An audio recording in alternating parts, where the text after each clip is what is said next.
se vai pular carnaval escondido, não esqueça a maldição do confete. Sim, confete, ele entra em lugares milagrosos. Qualquer situação, tu vai encontrar um confete 5 meses depois, porque o confete cai no sapato e fica no sapato e tu não acha. Fica na estante, fica na roupa, por dentro da roupa, pelos lados, pelo bolso. Facilmente acaba sendo uma armadilha para infidelidades e denúncias. Toma tua liberdade, tem um preço. É melhor dividir o preço com quem tu ama do que querer pagar sozinha. Não faz sentido? Não, se mais pevar, não, máquina. Querer ser livre é também querer livres os outros. Ai, que chatice. Agora só falta a máquina ficar feminista. Não vou poder fazer piada mais aqui. Tu acredita mesmo nisso? Tô fora. Bem-vindo à máquina!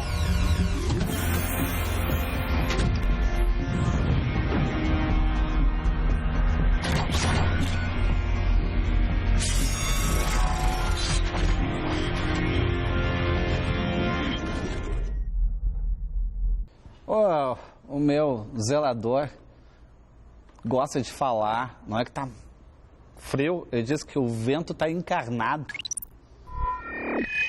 Quer dizer vento encarnado, mas é muito melhor, máquina. Vento encarnado, a encarnação do vento. Poesia é feita do erro. Errar é acertar. Errar é pensar diferente. Errar é rever nossas atitudes. Errar pode ser delicioso se a gente estiver acompanhado da pessoa certa.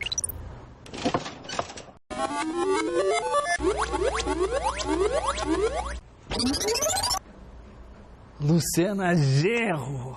Cheguei. Você chegou lá dos Pampas? Vim direto dos Pampas pra cá. Professora, advogada, 2 vezes deputada estadual, deputada federal, candidata a presidente pelo PSOL, fez uma votação expressiva. Acreditava que tu teria essa votação?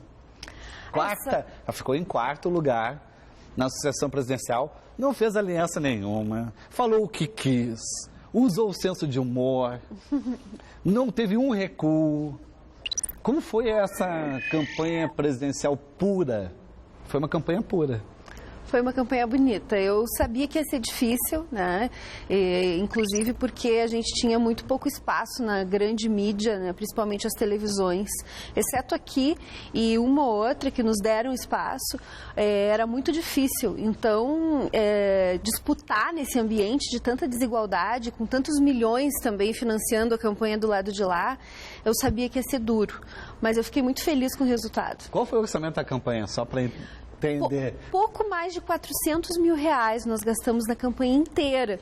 Eu brinco que eu acho que isso aí a Dilma e o Aécio gastavam em 24 horas da campanha deles, né? Com os jatinhos, os milhares de assessores. Como que tu fazia todo o percurso? Porque tentou percorrer ao máximo o Brasil.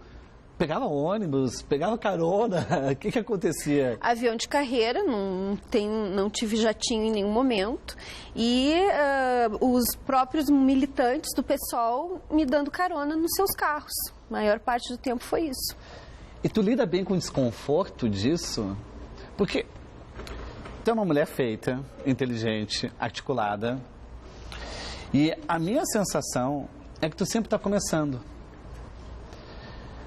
Tu não te cansa? Que bacana, eu gostei dessa. Eu estou sempre começando. Eu acho que sim. Eu não me canso não, Fabrício. Eu me cansaria se eu ficasse inerte, se eu ficasse paralisada diante de tanta injustiça, diante de tantos absurdos que a gente vê na política. Então, muito embora eu já tenha uma longa trajetória como como militante, né, como tu disseste, desde os 14 anos e depois desde os 23 como parlamentar, eu também tenho essa sensação de que eu estou sempre começando de novo e acho que isso é muito importante para que a gente possa estar sempre conectado, né, com as coisas novas que estão acontecendo no Brasil e no mundo. 20 anos desde o teu primeiro mandato. Exatamente. 20 anos de política. Tu merece puxar a alavanca. Merece. Puxa a alavanca para mim, por gentileza. Traz. Veremos. Pecado. Qual o teu grande pecado? Ai, eu adoro. O meu grande pecado é a gula. Mesmo? Eu adoro comer. Chocolate, principalmente. Mas tu chega em momentos tensos, tu vive só momentos tensos, o que tu vai fazer da vida? Mas eu me controlo muito, né? Senão eu estaria bem mais gordinha. Aliás, eu engordei um pouco na campanha. Quanto tu engordou? Eu engordei 4 quilos. E tu pretende emagrecer como? Isso aí eu tô fazendo agora uma luta ferrenha para não beber durante a semana, porque eu costumo tomar sempre um vinhozinho. Esse é outro pecado. Tá, mas o vinho é muito melhor que a cerveja, É melhor, né? eu tenho essa sorte. E tu quer cachaça. Eu não sou muito da cerveja. Então eu tomo vinho, espumantes gaúchos, que são maravilhosos, os nossos espumantes. E aí agora eu fiz um voto de castidade de não beber de segunda a quinta para emagrecer. Mas fora esse pecado da gula, tem algum pecado na tua vida que tu se arrepende? Não me arrependo. Não me arrependo de nada. Tu não acredita em Deus? Não acredito. Eu já acreditei muito. Eu estudei em colégio de freira. Santa Maria? Em Porto Alegre, no Maria Imaculada, ali na frente do Beira Rio. Tá, mas tu ficou até que idade de Santa Maria? De Santa Maria eu saí com 2 anos. Ah, sim. Bem pequenininho. E logo que o pai voltou do exílio do Uruguai, que ele ficou de 71, quando eu nasci, eu tinha 13 dias quando ele foi para o exílio, até 73, 74, e nós viemos para Porto Alegre. E eu estudei todo o meu primeiro grau, que na época se chamava, né, em colégio de freira. E a minha avó também, a mãe da minha mãe, me levava na igreja com ela. Então eu tive um período bem religioso, sei rezar, rezava todas as noites antes de dormir. Mas depois, na minha adolescência, eu comecei a ver tanta injustiça no mundo que a minha fé foi abalada. Mas eu acho que tu cumpriu a cota na infância já. Pode ser. Rezei bastante na infância. Tu já fez alguma concessão que tu se arrependeu? Concessão que eu me arrependi. Porque tu saiu do PT justamente porque tu não aceitou concessões. Eu acho que eu fiz concessões quando eu estava no PT, no sentido de ver coisas erradas na política do partido, não de corrupção, porque eu nunca vi corrupção, porque senão eu teria denunciado, mas de políticas erradas do PT, né? Inclusive lá no Rio Grande do Sul, eu fui punida antes de ser expulsa do PT, lá na época do governo Olívio ainda, eu já fui punida pelo partido lá, porque eu tinha apoiado uma greve dos professores. Não sei se tu te lembra daquele episódio. Sim. E o Olívio era o governador. Eu apoiei a greve, apoiei uma das pautas da greve lá na Assembleia Legislativa e eles me puniram. E aquele momento foi um momento de concessão, porque eu podia ter mandado eles, né, longe e saído do PT naquele momento, mas eu achei que ainda valia a pena lutar ali dentro, né? Até que em 2003 a coisa ficou demais. Tu se manteve muito no PT em função até pelo respeito ao pai?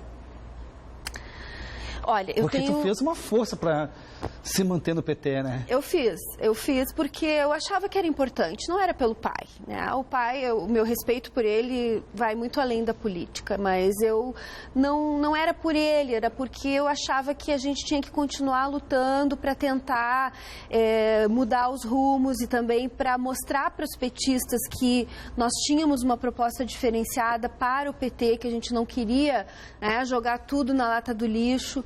E acho que foi certo esse timing que a gente teve, né, de aguentar até o momento em que realmente não deu mais e eles nos expulsarem, né? Porque naquele momento ali em 2003, quando nós nos rebelamos com o Sarney sendo apoiado para ser presidente do Senado, o Henrique Meirelles vindo do PSDB e vindo do Bank Boston no Banco Central, e outras figuras como Roberto Rodrigues, que foi para o Ministério da Agricultura e agora estava inclusive apoiando o Aécio. Sim. Então, ali a gente começou a brigar mesmo, né? Eu, Heloísa Heleno, o Babá, o João Fontes, e que éramos deputados. E a gente começou a brigar até que chegou a reforma da Previdência.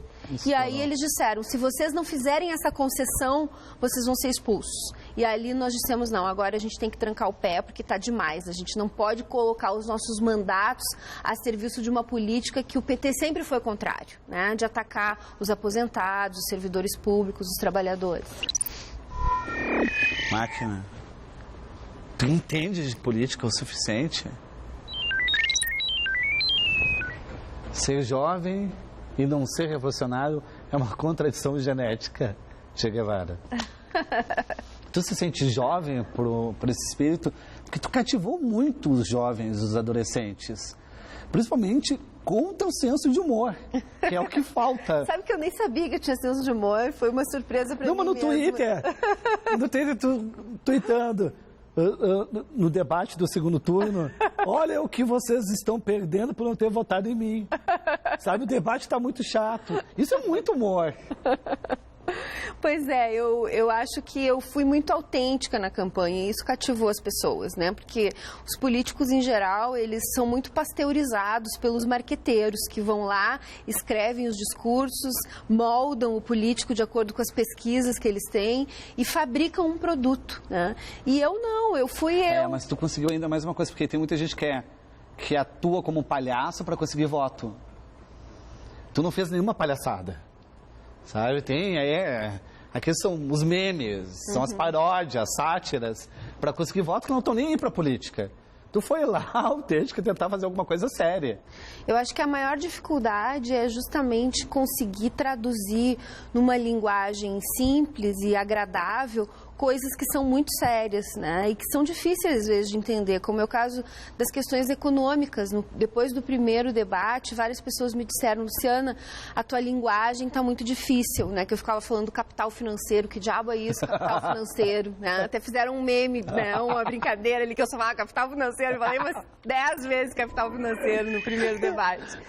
E aí eu me dei conta que realmente, assistindo depois, né, que eu tinha que explicar as coisas que eu estava dizendo. Não é apenas para dar o conceito, a gente tem que dizer o que está por trás daquele conceito. Mas dizer o que está por trás de forma simples e leve, né, sem ficar chato, é difícil, é difícil. Que foi, Máquina? Que só eu vejo. Você vê. 10 dias que abalaram o mundo, história de uma revolução. Por que esse livro é tão importante para ti? Olha só, eu imagino, mas... Eu li esse livro, eu tinha 14, 15 anos por aí. E ele me abriu, assim, um outro mundo, né? Porque ele conta a história da Revolução Russa, né? Que é a história da tentativa, a primeira tentativa na história da humanidade de construir um país socialista. E a história é muito bonita, porque o jornalista que estava lá na Rússia no momento da Revolução era um jornalista americano, John Reed, simpatizante, evidentemente, da causa socialista. E ele conta a história toda de uma maneira muito agradável, muito bonita e verídica, então é quase que um romance real. E ele também mostra como a luta daquele povo, que era uma luta por coisas muito simples, né? A Revolução Russa foi feita em base a 3 palavras de ordem: pão, paz e terra. E o governo que havia naquele momento, que foi logo após caiu o czar, né, que era quase um país ainda feudal, era o primeiro governo capitalista, entre aspas, ainda na Rússia. Ele não conseguiu oferecer ao povo essas coisas básicas, que é o pão, a paz e a terra. E eu acho que até hoje no Brasil a gente ainda tem uma situação em que o povo precisa reivindicar coisas básicas, né? Pão, paz e terra, talvez não exatamente isso, mas transporte, saúde, educação, que são também coisas básicas que o sistema atual não tem condições de oferecer. Mas como fazer isso num país que as coisas sempre, elas não seguem uma ordem racional? Tipo, as pessoas não têm pão, paz, terra, não tem isso, mas tem televisão. Como lidar com esse Brasil totalmente desengonçado? Então aí tu pensa que tu tem televisão, tu tem tudo. É incrível, né? A gente vê às vezes uma casinha num bairro completamente desestruturado, né? Sem asfalto, sem esgoto, mas tem lá uma baita de uma televisão, uma baita de uma geladeira. Que bom, né? Só que isso não basta. E a desigualdade no nosso sistema é muito grande, né, Fabrício? A gente tem uma situação em que nós temos 15 famílias, só 15 famílias que têm uma riqueza acumulada equivalente a 10 vezes o que o Brasil gasta com o Bolsa Família em um ano inteiro. Tá, mas o que tu poderia sugerir? Tirar dessas famílias? Como que a gente ia tirar dessas famílias? E isso é algo que eu quero entender, assim. Por exemplo, se tu assumisse a presidência, como tu ia conseguir governar? Tu não ia fazer nenhuma coalizão, acordos, tu não ia comprar deputados. Como tu ia conseguir governar? Bom, primeiro, a tua primeira pergunta. Tirar dessas famílias? Sim, em certa medida, sim. Há várias maneiras de fazer isso. Uma delas é a regulamentação do imposto sobre as grandes fortunas, que eu propus durante a campanha, né? E eu propus que fortunas acima de 50 milhões de reais, veja só, é fortuna mesmo, né? Não é riquinho, é ricaço. Então, quem tem fortunas acima de 50 milhões de reais, pague 5% de imposto ao ano para desconcentrar a renda. Então, isso não é uma medida revolucionária, não é. Né? É uma medida básica de justiça social. Né? Como é que eu governaria? Se eu ganhar a eleição, ou quando eu ganhar a eleição, né? Ou quando o PSOL ganhar a eleição... Não está usando o passado. Pode ser que não seja eu, pode ser que seja outra pessoa, mas quando esta proposta de mudança radical, nesse sentido de ir à raiz dos problemas, ganhar uma eleição nacional, nós vamos ter uma situação no país em que o povo vai estar disposto, né, a lutar, porque a gente não vai ganhar fazendo um atalho, como fez o PT. O PT fez um atalho para ganhar a eleição. E é por isso que ele não fez as mudanças que ele defendia quando era oposição. Porque ele ganhou a eleição fazendo concessões demais. Né? Ganhou a eleição domesticando o seu discurso, né? Deixando de dizer que é necessário enfrentar interesses para fazer as transformações, que é necessário a mobilização do povo para fazer as transformações. Eles abandonaram essa ideia e acharam um caminho mais fácil, que é se juntar com o Sarney, com o Collor, Renan Calheiros, né? Governar junto com os banqueiros. Agora aí a Dilma ganhou a eleição acusando a Marina de que ia governar para os banqueiros, tá? E acusando o Aécio de que o Armínio ia subir a taxa de juros. Corretas as duas acusações. Só que ela está fazendo exatamente a mesma coisa. Subiu a taxa de juros agora, o Banco Central, e um dos mais cotados para ministro da Fazenda é um representante do sistema financeiro. Alavanca juntos, eu e tu. Vamos? Vamos lá. Já.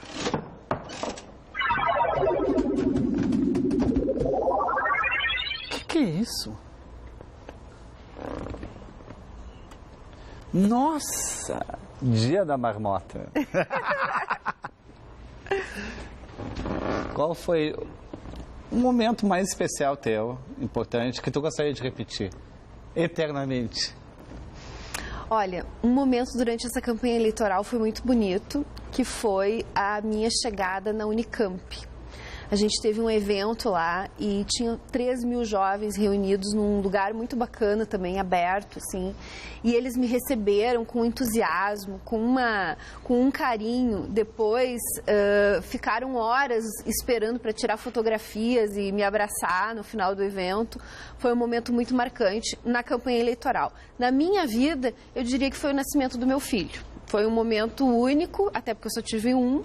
Foi muito bonito e eu gostaria de viver aquele momento de novo, mas eu não tenho mais condições de criar outro filho. Por que não? Não, porque a minha vida é muito maluca, então não dá, não cabe uma criança. Eu já tenho meu sobrinho, que agora tem 1 aninho e meio, e já vem outro sobrinho junto agora, mais um, a minha irmã tá ganhando. Tu foi mãe jovem? Fui mãe com 17 anos. E como foi? Porque o filho, ele te alicerçou, porque tu não teve nem tempo de reclamar, tu já tinha que trabalhar. Exatamente. E seguir viagem. Foi muito bom. A precocidade na política se deve ao filho? Não, eu acho que, sei lá, se deve a mim mesmo. Eu fui muito precoce em tudo, né? Transou com que idade? Com 14. Não é tão precoce assim.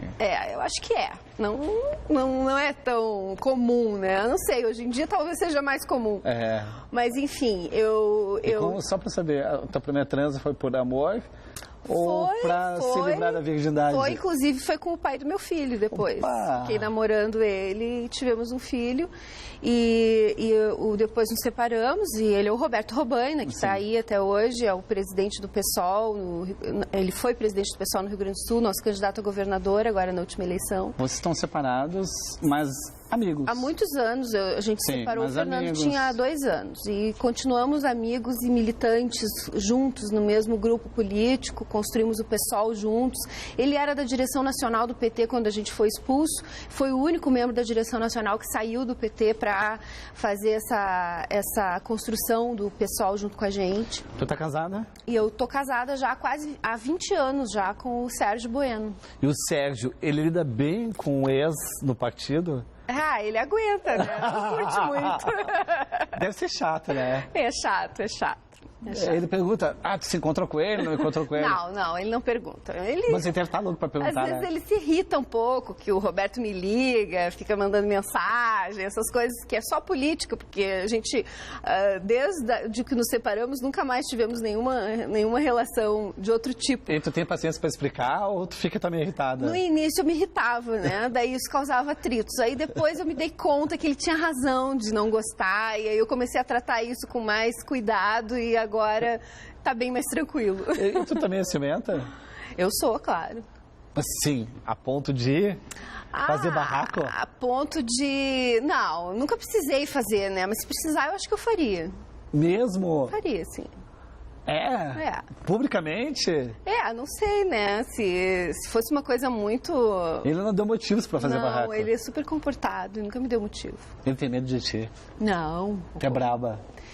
Eu sou um pouco braba, mas eu acho que nas relações pessoais a gente acaba tendo que fazer concessões o tempo inteiro, né? Como é que se mantém um casamento de 20 anos? Ou seja, tu não faz concessões na política, mas tu faz concessões na intimidade. Exatamente, eu faço. Eu faço e eu busco sempre me colocar no lugar do outro, né? E tentar entender o que o outro está sentindo.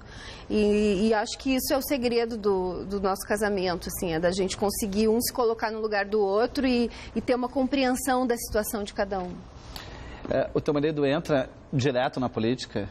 Não, ele é jornalista, né? Então ele nem pode se envolver. Inclusive agora, durante a campanha eleitoral, como eu era candidata a presidente e o meu pai é governador, o jornal que ele trabalha, que é o Valor Econômico, contratou uma outra jornalista para fazer a cobertura das eleições, para não ter risco de acharem que ele estava favorecendo alguém ou prejudicando alguém. Consolou teu pai com a derrota do Tarso Genro para o governo do estado? E se ele te consolou com a derrota para a presidência? Olha, eu não me senti derrotada para a presidência. Sim, porque... mas no caso do Tarso, o Tarso se sentiu derrotado. Ele sim. Eu consolei, eu mandei uma mensagem para ele dizendo que o importante é que ele tem o amor e o respeito de todos nós, no grupo da família, que a gente tem um grupo no WhatsApp da família. E, enfim, não me lembro exatamente das palavras. Mas o Tarso é muito carente, né? Ele entra facilmente no coitadismo. Não, eu não vejo assim. Tipo, eu não sou tão importante assim. Não, mas isso é onda que ele faz. Ah, é? Mas é onda. Eu acho que é. Ele sabe que ele é importante dentro do PT, né? E no cenário político do PT, o papel que ele tem, ele sabe que ele é importante. O que tu pretende fazer a partir de agora? Tu teve um momento que tu não pôde nem se candidatar em função do Tarso, que ele é governador, e tu ficou de molho. Fiquei inelegível. Ficaria ainda, né? Mais 4 anos se ele ganhasse a eleição. E o teu pai é um castigo, então. Ele não te tira do castigo. Governador foi um castigo. Ele pensou, eu vou encontrar um jeito de calar minha filha. Eu vou me tornar governador. Pois o azar foi que eu perdi o mandato de Vamos explicar o que aconteceu. O Tarso sendo governador, tu não podia se candidatar a nenhum cargo eletivo. No Rio Grande do Sul. No Rio Grande do Sul. Só se fosse para um outro estado. Outro estado ou presidente, que foi o que eu acabei me candidatando. Mas hoje tu é capaz de se candidatar para um outro estado? Agora eu posso me candidatar no Rio Grande do Sul, porque ele perdeu a eleição. Sim, mas se caso ele tivesse sido eleito, hoje tu tem votação para tentar no Rio, em São Paulo, tu é realmente conhecida. Tu tentaria isso, um outro reduto? Eu até tentaria. São Paulo é uma cidade que eu tenho uma relação real, porque eu acho que isso de transferir o domicílio eleitoral sem viver a cidade é muito ruim, né? Mas com São Paulo eu tenho uma relação, porque eu estou fazendo mestrado aqui na USP, então eu venho toda semana e estou, né, engajada realmente no ritmo da cidade. Mas eu não tenho muita disposição assim, de fazer esse tipo de coisa, porque eu não tenho esse desespero por um mandato, né? Então eu fiquei esses 4 anos sem mandato e fiquei muito feliz porque eu pude fazer outras coisas, me dedicar também ao direito, que eu queria muito terminar o meu curso, fiz uma pós-graduação em direito penal, que eu adoro, comecei a fazer o mestrado em filosofia do direito, tem um orientador que é maravilhoso, o professor Alisson Mascaro, e agora eu vou ficar pelo menos mais 2 anos sem mandato também, né, porque não fui eleita presidente, mas em 16 eu já posso me candidatar. Tu pretende ser ministra do Supremo? Não. Tu acha que tu gosta de Joaquim Barbosa? Tem coisas nele que eu gosto e outras que eu não gosto. Pra mim ele é um personagem bem contraditório. Tu acha que ele não é Fluxicheire? Algumas coisas e outras não é. Não, é ou não é? É uma Fluxicheire ou não? Eu não sei. Não acho que ele seja flor.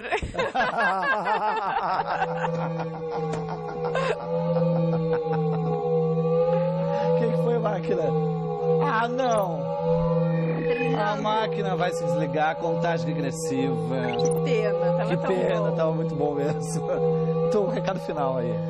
Meu recado, eu quero falar de ti, que eu te adoro, que tu é um personagem maravilhoso, que eu tenho muito orgulho que seja gaúcho e esteja lá também junto com a gente naquelas lutas, né, do nosso Vamos invadir! E agradecer o convite para estar aqui, dizer que eu vou continuar batalhando, não vou desistir.